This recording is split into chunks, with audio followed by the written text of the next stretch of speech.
Assalamualaikum warahmatullahi wabarakatuh. Selamat pagi. Hari ini kita akan mempelajari tentang konsep hadis. Sebelum itu, Bu mau bertanya, siapa yang tidak masuk pada pagi hari ini? Masuk semua. Baik. Kita mulai saja. Konsep hadis. Yang pertama kita akan mempelajari tentang pengertian hadis. Pengertian hadis dibagi menjadi dua, yaitu pengertian hadis secara etimologi dan pengertian hadis secara terminologi. Pengertian hadis secara etimologi, menurut Ibnu Mansyur, kata hadis berasal dari bahasa Arab, yaitu al-hadis. Jamaknya al-ahadis dan al-hudisan. Secara etimologi, kata ini mempunyai banyak arti.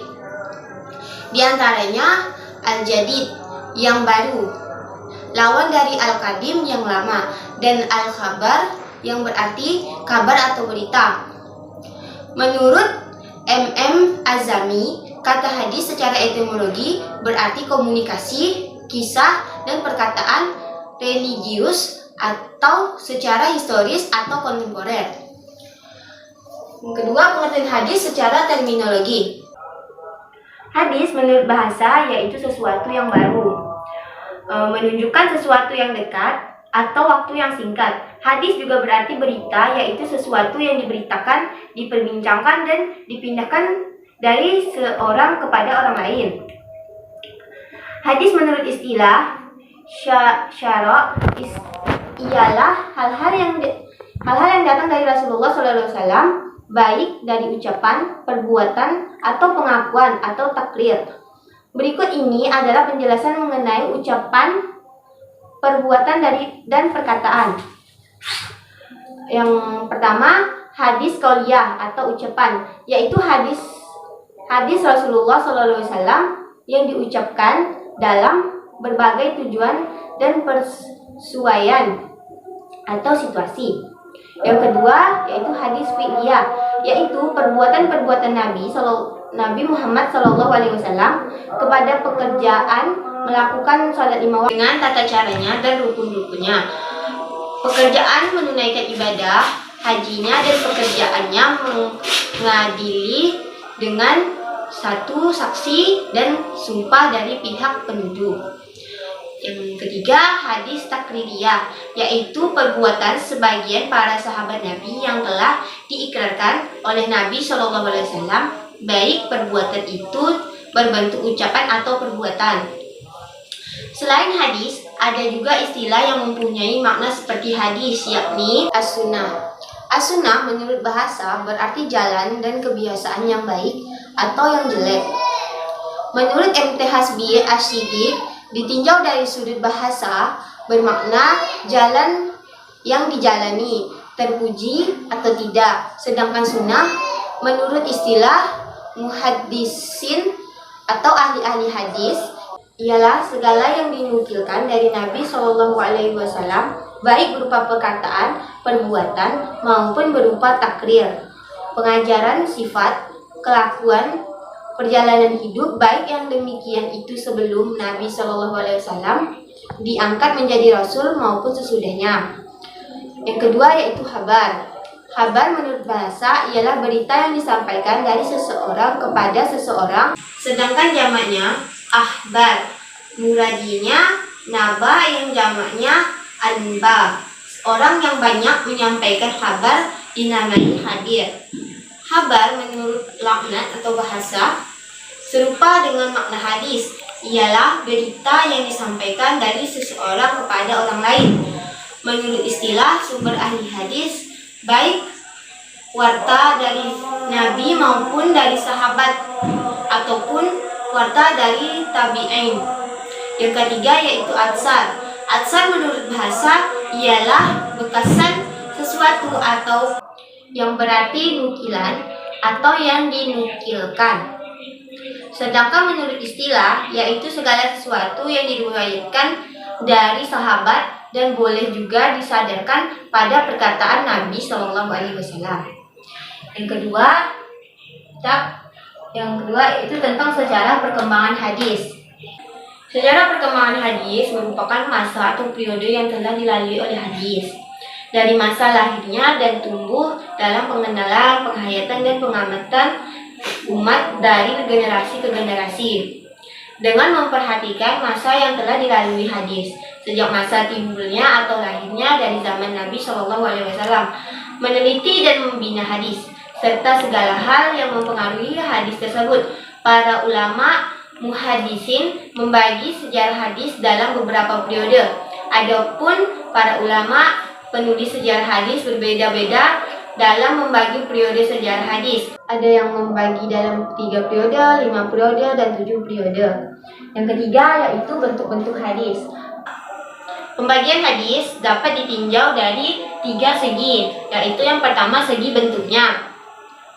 Jika ditinjau dari segi bentuknya, maka hadis Rasulullah SAW dapat dibagi menjadi sebagai berikut. Yang pertama, hadis qauli, yang kedua, hadis fi'li, yang ketiga, hadis takriri, yang keempat, hadis ahwali, dan kelima, hadis hami.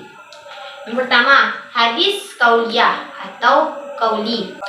Hadis qauliyah ini sering juga dinamakan kabar atau berita berupa perkataan Nabi SAW yang didengar atau disampaikan oleh seorang atau beberapa orang sahabat kepada yang lain. Hadis qauliyah dapat dibedakan kepada 3 hal.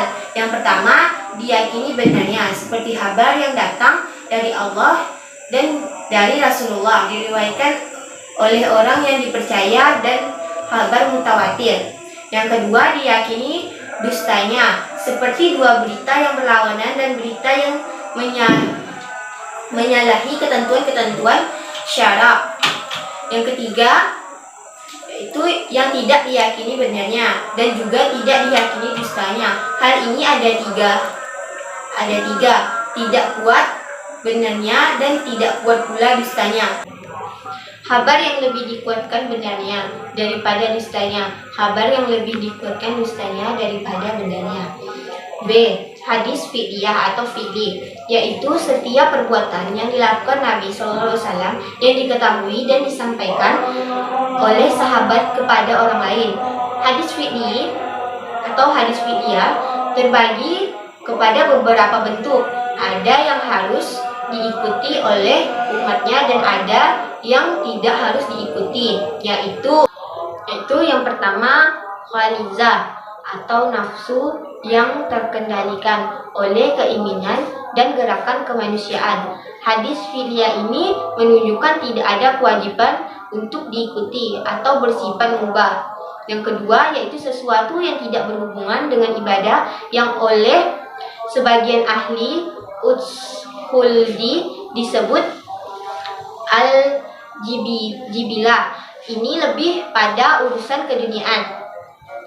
Budaya dan kebiasaan pada bagian ini tidak ada perintah untuk diikuti dan diperhatikan. Jumhur ulama memandangnya kepada jenis mubah.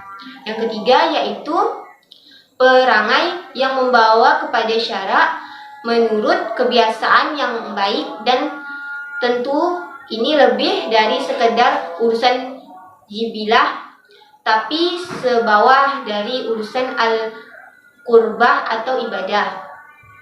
Yang keempat, sesuatu yang bersifat khusus bagi Nabi SAW dan tidak boleh diikuti oleh umatnya. Adapun urusan al-qurbah atau ibadah yang bersifat umum tidak hanya bagi Nabi SAW, itu harus diikuti oleh orang muslim. Apa yang dilakukan? Yang kelima yaitu apa yang dilakukan oleh Nabi SAW berupa penjelasan terhadap sesuatu yang bersifat mujmal atau samar, tidak jelas, maka hukumnya sama dengan hukum mujmal tersebut. Yang keenam yaitu apa yang dilakukan Nabi SAW menjelaskan akan kebolehan atau jawaz. C. Hadis takririyah atau takriri, yaitu perbuatan atau ucapan sahabat yang dilakukan di hadapan Nabi SAW atau sepengetahuan Nabi, namun Nabi diam dan tidak mencegahnya. Maka sikap diam dan tidak mencegahnya menunjukkan persetujuan Nabi. Hal ini karena kalau Nabi tidak setuju, tentu Nabi tidak akan membiarkan sahabatnya berbuat atau mengatakan yang salah, karena Nabi itu atau terjaga dari berbuat atau persetujuan sahabat berbuat kemunkaran karena membiarkan dan menyetujui atas kemunkaran sama dengan berbuat kemunkaran. Yang kedua yaitu pembagian hadis ditinjau dari segi kualitas sanadnya. Para ulama hadis membagi hadis berdasarkan kualitas dalam 3 kategori, yaitu hadis sahih, hadis hasan, dan hadis dhaif. Yang pertama, hadis sahih. Hadis sahih ialah hadis yang sanadnya bersambung, diriwayatkan oleh perawi yang berkualitas dan tidak lemah hafalannya. Di dalam sanad dan matanya tidak ada syad atau ilat. Kedua yaitu hadis hasan. Hadis hasan hampir sama dengan hadis sahih, yaitu hadis yang rangkaian sanadnya bersambung, diriwayatkan oleh perawi yang adil dan hadis tidak terdapat syad atau ilah. Perbedaan dari kedua jenis hadis ini adalah kualitas hafalan perawi hadis hasan tidak sekuat hadis sahih.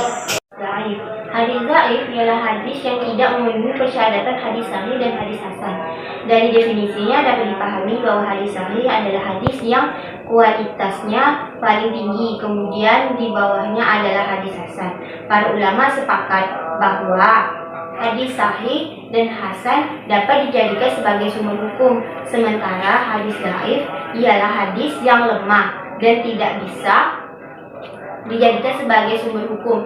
Namun, dalam beberapa kasus menurut ulama hadis, hadis dhaif boleh diamalkan selama tidak terlalu lemah untuk fadlil amal. Yang ketiga yaitu pembagian hadis ditinjau dari segi kuantitas sanadnya. Hadis berdasarkan kuantitas, banyaknya jumlah perawi atau orang yang meriwayatkan suatu hadis dapat dibagi menjadi 2, yaitu hadis mutawatir atau hadis ahad. Yang pertama yaitu hadis mutawatir. Kata mutawatir menurut Laknat ialah mutabi yang berarti beriring-iringan atau berturut-turut antara satu dengan yang lain. Sedangkan menurut istilah ialah suatu hasil hadis tanggapan panca indera yang diriwayatkan oleh sejumlah besar rawi yang menurut kebiasaan mustahil mereka berkumpul dan bersepakat untuk dusta. Macam-macam hadis mutawatir. Yang pertama yaitu mutawatir lafzi, yaitu yang sesuai lafal para perawinya, baik dengan menggunakan satu lafal atau lafal lain yang satu makna dan menunjukkan kepada makna yang dimaksud secara tegas. Yang kedua yaitu mutawatir maknawi, yaitu sesuatu yang mutawatir maksud makna hadis secara konklusif, bukan makna dari lafalnya. Makna lafal boleh berbeda antara beberapa periwayatan perawi, tetapi maksud kesimpulannya sama. Yang ketiga yaitu mutawatir a'mali, yaitu perbuatan dan pengalaman syariah silamiah yang dilakukan Nabi secara praktis dan terbuka, kemudian disaksikan dan diikuti oleh para sahabat. Yang kedua yaitu hadis ahad. Menurut istilah ahli hadis, tarif hadis ahad antara lain adalah artinya suatu hadis kabar yang jumlah pemberitaannya tidak mencapai jumlah pemberita hadis mutawatir, baik pemberita itu seorang, 2 orang, 3 orang, 4 orang, 5 orang, dan seterusnya. Tetapi jumlah tersebut tidak memberi pengertian bahwa hadis tersebut masuk ke dalam hadis mutawatir. Macam-macam hadis ahad. Yang pertama hadis mansyur. Secara bahasa, kata mansyur adalah isim ma'ruf dari syahara yang berarti al-zuhur, yaitu nyata. Sedangkan pengertian hadis masyhur menurut istilah ilmu hadis adalah hadis yang diriwayatkan oleh 3 orang perawi atau lebih pada setiap tingkatan sanad selama tidak sampai kepada tingkat mutawatir. Yang kedua yaitu hadis aziz. Aziz menurut bahasa adalah sifat musyabbahat dari kata aza ya'izu yang berarti qala dan nadara yaitu sedikit dan jarang, atau berasal dari kata aza ya'azu yang berarti qawiyya dan ishtada yaitu kuat dan sangat. Definisi di atas menjelaskan bahwa hadis aziz adalah hadis yang perawinya tidak boleh kurang dari 2 orang pada setiap tingkatan sanadnya, namun boleh lebih dari 2 orang, seperti 3, 4, atau lebih, dengan syarat bahwa salah satu tingkatan sanad harus ada yang perawinya terdiri atas 2 orang. Hal ini adalah untuk membedakan dari hadis mansyur. Yang ketiga yaitu hadis gharib. Menurut bahasa, kata gharib adalah syifa masyabbahat yang berarti al-munfarid atau al-ba'id an aqribihi, yaitu yang menyendiri atau jauh dari kerabatnya. Yang keempat yaitu kedudukan hadis. Dalam kedudukannya sebagai penjelas, hadis kadang-kadang memperluas hukum dalam Al-Quran atau menetapkan sendiri hukum di luar apa yang ditentukan Allah dalam Al-Quran. Kedudukan hadis sebagai bayani atau menjelaskan fungsi yang menjelaskan hukum Al-Quran tidak diragukan lagi dan dapat diterima oleh semua pihak. Karena memang untuk itulah Nabi ditugaskan oleh Allah SWT. Namun dalam kedudukan hadis sebagai dalil yang berdiri sendiri dan sebagai sumber kedua setelah Al-Quran menjadi beban perbincangan di kalangan ulama. Perbincangan ini muncul disebabkan oleh keterangan Allah sendiri yang menjelaskan bahwa Al-Quran atau ajaran Islam itu telah sempurna, oleh karenanya tidak perlu lagi ditambah oleh sumber lain. Yang kelima yaitu fungsi hadis. Dengan demikian, Al-Quran disebut sebagai sumber asli bagi hukum fikih, maka hadis disebut sebagai bayani. Dalam kedudukannya sebagai bayani dalam hubungannya dengan Al-Quran, ia menjalankan fungsi sebagai berikut. Yang pertama, menguatkan dan menegaskan hukum-hukum yang tersebut dalam Al-Quran atau disebut fungsi takkid dan takrir. Memberikan penjelasan terhadap apa yang dimaksud dalam Al-Quran. Yang ketiga, menjelaskan arti yang masih samar dalam Al-Quran. Yang keempat, merinci apa-apa yang dalam Al-Quran disebut secara garis besar. Yang kelima, membatasi apa-apa yang dalam Al-Quran disebutkan secara umum. Yang keenam, luas maksud dari sesuatu yang disebutkan dalam Al-Quran. 6. Perbedaan antara hadis dan Al-Quran. Yang pertama, Al-Quran merupakan firman langsung dari Allah Subhanahu wa Ta'ala yang disampaikan kepada Nabi Muhammad SAW melalui malaikat Jibril, sehingga Al-Quran sendiri juga memiliki bahasa dan makna yang langsung berasal dari Allah Subhanahu wa Ta'ala. Sedangkan hadis merupakan segala perilaku, pikiran, perbuatan, dan ucapan dari Nabi Muhammad SAW, sehingga hadis memiliki bahasa dan makna berasal dari Nabi Muhammad SAW. Yang kedua, yaitu Al-Quran merupakan salah satu mukjizat dari Allah yang diturunkan kepada Nabi Muhammad SAW. Sedangkan hadis bukan merupakan salah satu mukjizat dari Allah, sekalipun hadis tersebut adalah qudsi. Yang ketiga, Al-Quran di dalam periwayatannya tidak dapat disampaikan dengan hanya menyampaikan maknanya saja, sedangkan hadis di dalam periwayatannya dapat disampaikan dengan hanya maknanya saja. Yang keempat, Al-Quran telah dijamin oleh Allah Subhanahu wa Ta'ala akan keutuhannya dan keasliannya, sebagaimana firman Allah Subhanahu wa Ta'ala di dalam Quran surah Al-Hijr ayat 9 yang artinya, sesungguhnya kami telah menurunkan Az-Zikri atau Al-Quran, dan sesungguhnya kami benar-benar memeliharanya. Sedangkan hadis tidak terjamin kemudiannya. Akan tetapi hubungan antara Al-Quran dan hadis tidak dapat dipisahkan. Apabila Al-Quran terpelihara, maka terpelihara pula hadis. Yang kelima, yaitu membaca Al-Quran termasuk di dalam ibadah atau ta'abud. Sebagaimana di dalam hadis Rasulullah SAW yang artinya, barang siapa yang membaca satu huruf dari Al-Quran, maka baginya satu kebaikan, dan satu kebaikan tersebut dilipat gandakan dengan 10 kali lipat. Aku tidak mengatakan alif lam mim itu satu huruf, namun alif satu huruf, lam satu huruf, mim satu huruf. Hadis riwayat At-Tirmizi. Sedangkan membaca hadis tidak mendatangkan pahala secara khusus, yaitu tergantung dengan niat pembacanya. Yang keenam, yaitu isi Al-Quran wajib dibaca ketika ibadah sholat, sedangkan hadis tidak diperbolehkan dibaca. Yang ketujuh, Al-Quran tidak diperbolehkan dipegang oleh orang yang junub, sedangkan hadis diperbolehkan.